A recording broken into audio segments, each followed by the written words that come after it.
की कहानी। एक पत्थर पहाड़ के किनारे पड़ा था। अक्सर लोग उसके पास से गुजर जाते थे, लेकिन उस पर कोई ध्यान नहीं देता था। एक दिन एक कारीगर उस पत्थर को अपने कारखाने ले गया और उस पत्थर से एक बहुत सुंदर सी मूर्ति बनाई।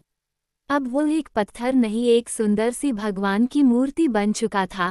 कारीगर ने उस मूर्ति को अपनी दुकान में रख दिया। थोड़े ही दिनों में एक गांव के कुछ लोग वहां आए। उनके गांव में एक नया मंदिर बन रहा था। उन्हें वह मूर्ति बहुत अच्छी लगी, सो उन्होंने वह मूर्ति ले ली और अपने गांव ले गए।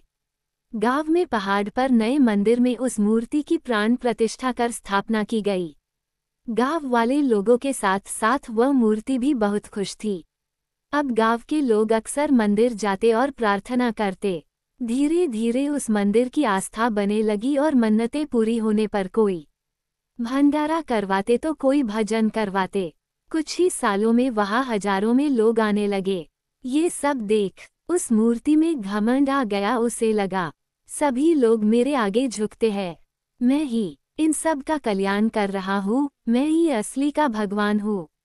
एक दिन जोर से तूफान और भूकंप आया, जिस कारण गर्भगृह में रखी वह मूर्ति खंडित हो गई।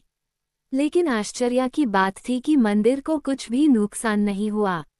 ये देख सभी हैरान थे। लेकिन अब खंडित मूर्ति की पूजा नहीं हो सकती, इसलिए एक नई भव्य मूर्ति लाई गई और उस पुरानी खंडित मूर्ति को पहाड़ के नीचे एक पीपल के पेड़ के पास रख दिया गया।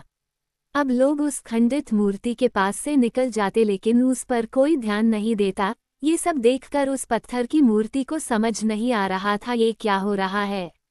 अब उसे कोई नहीं पूछता। ये देख वो बहुत दुखी हुआ, लेकिन उससे समझ आया कि उसे खुद पर घमंड हो गया था। वह खुद को भगवान समझने लगा था। हाँ, वह भगवान का प्रतीक था, लेकिन भगवान नहीं। भगवान ने अच्छों का घमंड तोड़ा है, और जब एक मूर्ति का भी घमंड नहीं टिक सकता तो हम इंसान की क्या औकात। इसलिए हमें घमंड से दूर रहना चाहिए, तभी हम जीवन की ऊंचाइयों तक पहुँचेंगे। धन्यवाद।